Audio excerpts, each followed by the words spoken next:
Welcome to be seated.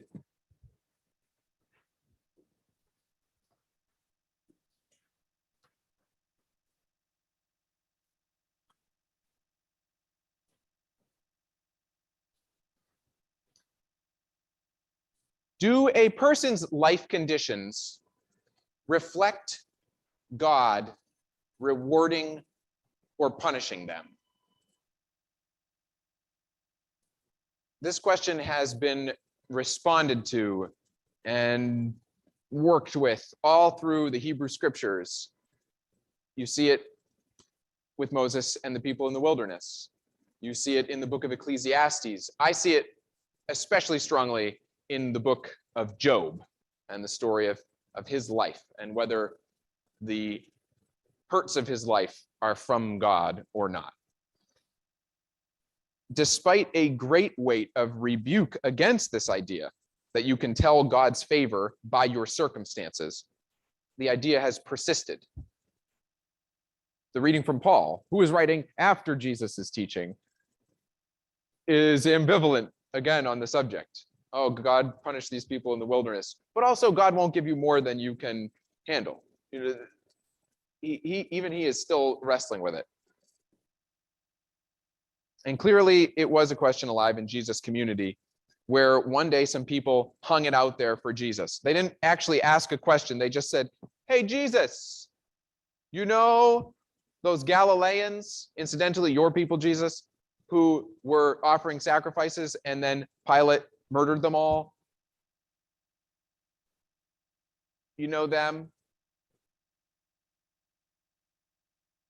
And Jesus knows what they're getting at. Despite the biblical witness, it's still a live question with us too. Does God punish sinners and reward the righteous? I want to say that our answer to that question and our beliefs, they impact our relationship with God, and they impact our relationship with our neighbors. Do we spend our days focused on each injury and each windfall that comes in our life, interrogating them for signs of whether God is happy with us or not? Trying to see God passing by and the injuries and the windfalls? Or do we focus on God and enjoy the love of the Spirit in our lives as the injuries and the windfalls pass by? Our beliefs have a definite impact on how we relate with God. And they also relate how we relate with our neighbors on this point.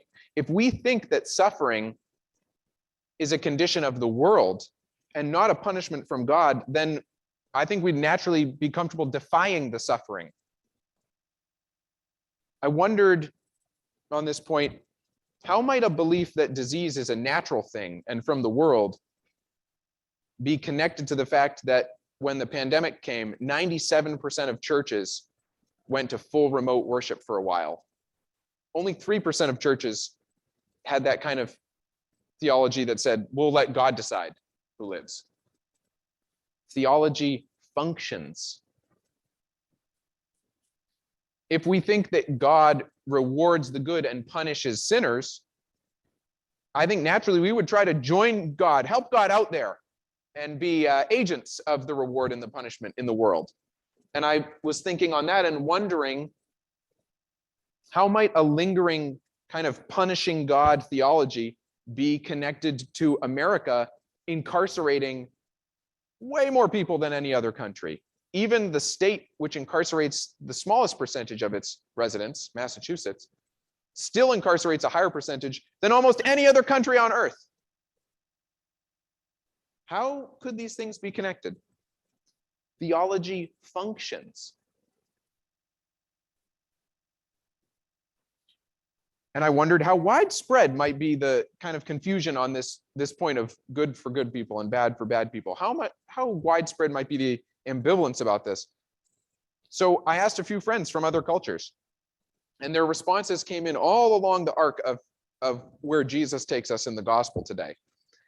KK in Hong Kong, he shared with me a Chinese proverb. Good things happen to good people, Bad things happen to bad people. If it's not happening yet, the time just hasn't come. So similar to some of the theology floating around in our space, similar to some of the theology floating around in Jesus' space. Dongyang was able to add from his life in Korea and the Philippines that there's a similar traditional saying there. So in that small sample, I see that many people, at least, function with this theology. Enter Jesus's response, in which he just cuts right through this theology, teaching instead, bad things happen to people.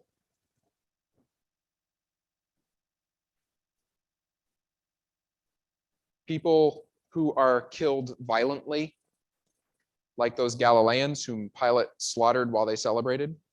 People killed in horrid accidents, like those crushed when the tower collapsed. Do you think they were worse sinners than any of their neighbors? No, I tell you. Semicolon, rest of sentence. But the beginning, the statement is no, I tell you. God does not fit our death to our personal wrongs.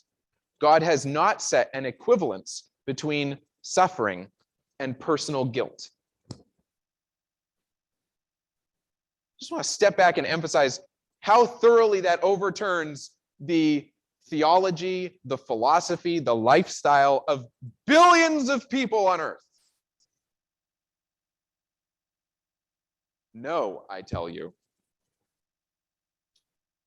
Were they worse sinners? No, I tell you. Jesus is still surprising. And if we don't expect that, we're going to miss some things. No, I tell you, but unless you repent, you will all perish as they did. What's that mean? As they did, to perish as they did. Dongyang elaborated on the Korean and the Filipino experiences, actually. Yes, he said, there is a similar saying there, and yet, due to colonization, power differentiation between weak and strong, and other oppressive systems that have a stranglehold even until today, many say the expression, good for good people, bad for bad, but they don't believe it, because justice sometimes and many times does not happen in this life.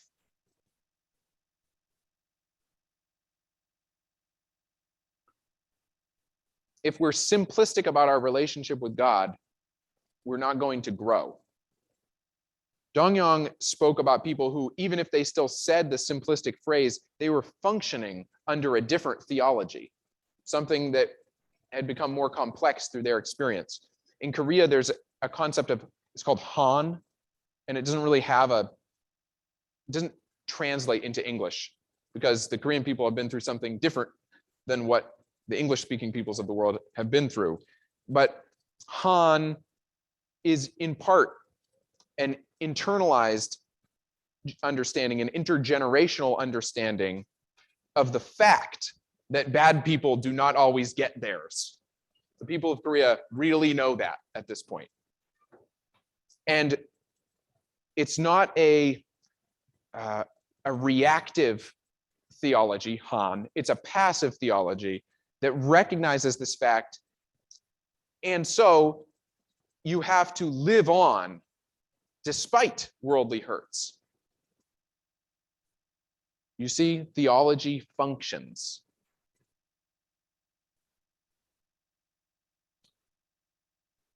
To perish as they did, whom Pilate or the tower killed, is not to die punished. It's to die unprepared. It's to die unfulfilled on some level, to die before you've grown up. That's how I read the parable that Jesus used to elaborate. Along comes the vineyard owner And for the third year, he finds no fruit on his fig tree. And he says, cut it down. But the gardener pleads with the owner, let me dig around it, manure it, tend it one more year, and then if it fruits, well and good. If not, cut it down. The gardener really wants this tree to have time to bear its intended fruit. Just one more year in the world. And the word for manure is the street word. It's talking about the stuff. Jesus is gathering in some kind of understanding of the stuff of life. And I imagined in this parable, how many years has the gardener been saying this? Oh, just one more year. Just one more year. And as the owner sort of starts going off in the fig tree, the gardener's like, have you seen how the roses are doing? Well, just one more year. Jesus describes a world, as I hear it, of God always hoping we have time to bear our fruit. So here we are in the tending and in the manure of the world, both, to grow. And of course, who knows when the axe is going to fall? In response to that original question about a God of punishment or reward, the parable is about a God whose character is hope and desire. The good news in the parable is that if we woke up breathing, then we have today. And not today waiting to see what God will impose on us. Today, to be with a God who is tending and desiring our fruit. Kathlina, who is Diné, Navajo, shared with me something like this part of the story. In the traditional Diné teachings, we don't usually say bad things happen to bad people. There's a need to correct the bad behavior so that it becomes good. Bad things will happen, but it's more than likely the person wasn't bad, it's just a coincidence. We have prayers and ceremonies that can always turn the bad behavior around. But the person has to believe, to want to be good in order for it to be good and remedied. Their belief affects what life is possible. Theology functions. Around the world, it's a small survey, but around the world, we see that we have a theological diversity, and we have a real choice of belief on this question. In our Lenten listening, let us acknowledge how clear Jesus was about the answer, and acknowledge how our theology is functioning. If we see that we relate to God as a cosmic punisher or rewarder, or if we relate to our neighbors as though we are agents of that punishment and reward, then let us welcome God's hands to break our roots up a bit. If we see that we are relating to God as the hopeful gardener of our lives, or we're relating to our neighbors as though God is gardening them as well, then let us celebrate. Listen, we have today to bear fruit.